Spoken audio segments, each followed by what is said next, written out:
Good morning, sixth graders, and happy Friday to you. Today we are going to be doing the chapter 16 opener. We are starting the last chapter of 7th Accelerated Math, so we're going to push through this chapter and get through as many sections as we can before the end of the school year. So the title for chapter 16 is Exponents in Scientific Notation. So section 1, we're just going to be talking about exponents. Then we're going to be looking at a product of powers property with exponents, a quotient of powers property with exponents, zero and negative exponents. Then the second 3 sections are reading scientific notation, writing scientific notation, and operations in scientific notation. So all to do with exponents and scientific notation for chapter 16. Today for the opener, we are going to be again reviewing order of operations because it's always essential when we're doing math. Then we are going to multiply decimals with no calculator and divide decimals with no calculator. Now I know I can't really control you all at home in getting you not to use a calculator, but I really want you to review these 2 things without a calculator.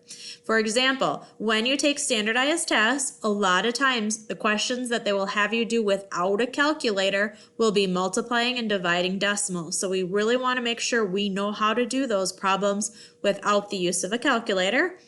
And of course, you can ask for help in understanding.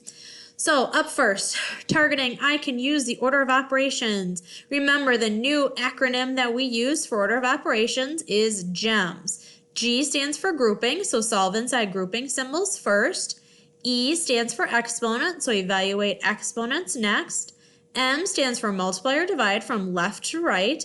And S stands for subtract or add from left to right. So first problem we want to solve is 6 squared divided by 4 minus, in parentheses, 9 minus 5. So first thing I'm going to do is in the grouping symbols, 9 minus 5 is of course 4. Next I'm going to solve this exponent over here. So 6 squared is 96. Now I'm going to multiply or divide from left to right. So first up, 36 divided by 4 is 9. And then 2 times 4 is 8. Then I need to just subtract 9 minus 8, and I get my final answer of 1. You can pause the video and do 2 and 3 on your own. To check question number 2, first thing I had to do was the exponent. So that's 25 times 2 divided by 10 plus 3 times 2 minus 1. Then I did multiplying. 25 times 2 is 50. That leaves me with 50 divided by 10 plus 3 times 2 minus 1. Then I did 50 divided by 10, which is 5, plus 3 times 2 minus 1. Then I had to do the 3 times 2, which is 6. That left me with 5 plus 6 minus 1. Add and subtract from left to right, so 5 plus 6 is 11. And then 11 minus 1 gave me the final answer of 10. Question number 3 within the parentheses, first thing I had to do was 3 plus 2, which is 5. Then staying in the parentheses, I did 4 times 5, which is 20. Then I want to do this exponent over here. 3 to the second power is 9. Then I want to do this multiplication over here. So 2 times 20 is 40. So I'm left with 9 minus 1 plus 40. Then from right to left, 9 minus 1 is 8, and 8 plus 40 is 48. So that was a quick review on order of operations. Next up, let's put those calculators away, and let's review multiplying decimals without a calculator.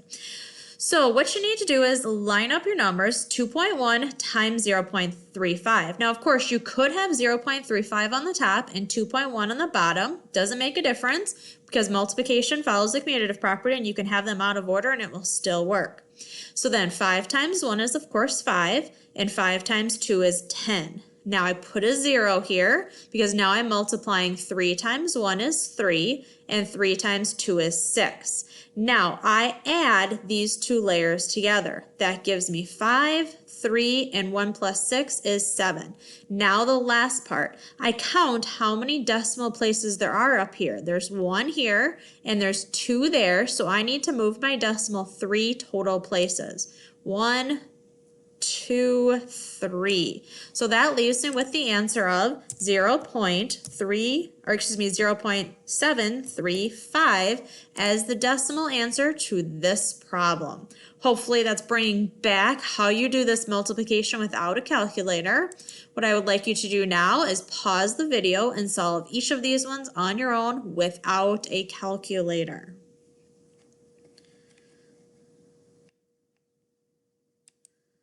All right, to check these two, of course, 2 times 5 would be 10, so then I would have to carry the 1 up here. 7 times 2 is 14, plus 1 more is 15, so I carry the 1 up here. 2 times 1 is 2, plus 1 more is 3.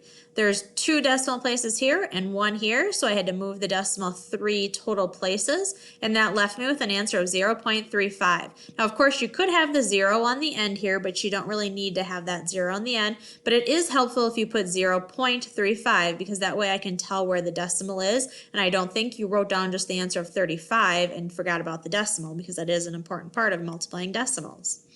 Next question, 1.4 times 0.6. So 6 times 4 is 24. Write the 4 down, carry the 2. 6 times 1 is 6, plus 2 more is 8.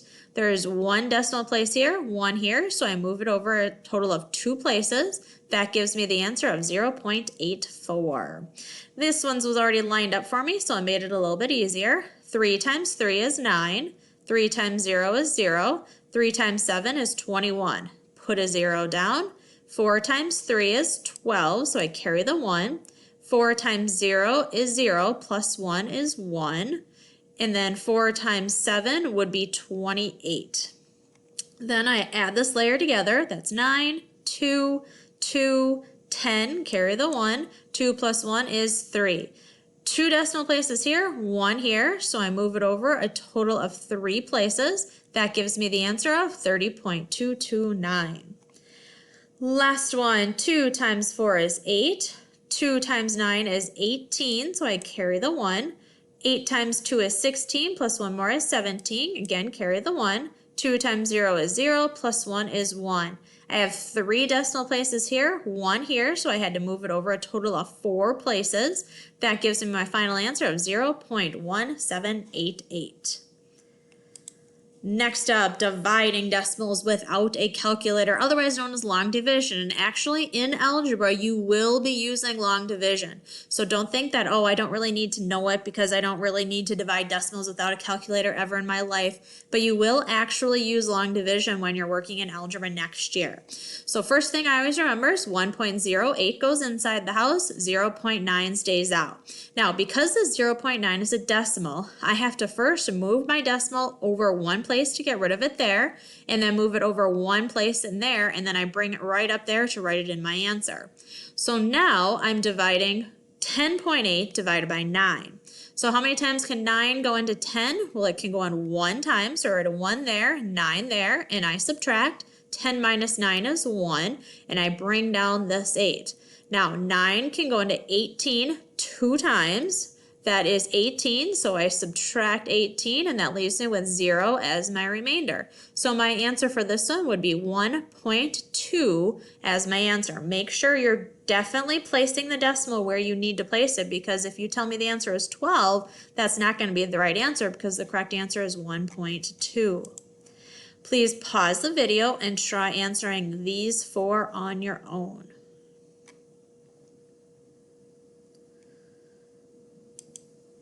All right, to check these answers, 5.40 goes inside the house, 0.09 stays out. I had to move my decimal 2 places, so I have to move my decimal 2 places and then bring it up. 9 can go into 54 6 times. That's 54 I subtract, and that leaves with a 0, but I still have to bring the 0 down. Now obviously 9 can go into 0 times, but I have to fill in that 0 there. The answer is not 6, it is 60. And if you don't believe me, you can check that on your calculator, but 5.4 divided by 0.09, the answer is 60. Number 9, 4.17 goes inside the house, 0.3 stays out. I move the decimal 1 place and then bring it up to my answer. Now 3 can go into 4 once. That's 3, subtract 1, bring down this next one. 3 can go into 11 9 times. I write the 3 up here because 3 times 3 is 9. And then 11 minus 9 is 2, and I bring down the 7. 3 can go into 27 9 times. So I write 9 up here and subtract 27. That leaves me with no remainder. So my answer is 13.9. Next one was already kind of set up for you. 3.6 divided by 0.15. I move the decimal 2 places. So now I'm going to be dividing 360 divided by 15. Well, 15 can go into 36 twice. That's 30. And I subtract, that leaves me with 6, and I bring down my 0. 15 can go into 60 4 times, and that leaves me with no remainder. So my answer would be 24. Last one, 7.2 divided by 0.004. Well, first I have to move my decimal 3 places here and 3 places there, so that means I'm going to have to put in a couple of zeros there. 4 can go into 7 one time. 7 minus 4 is 3, and I bring down the 2. 4 can go into 32 8 times, and that's 32, and that leaves me with 0. But I still have to bring down those 2 zeros and fill in 2 zeros there, because my answer is going to be 1800, not 18, which is the common mistake that students make. You have to fill in those 2 zeros in place of the decimal before there, so the correct answer is 1800. All right, your assignment is worksheets 365 and 366. I will have them linked in the document. Please make sure you are taking your time. Use the worksheets as a textbook and just write down the answers on your own notebook paper. Thank you for watching and happy Friday.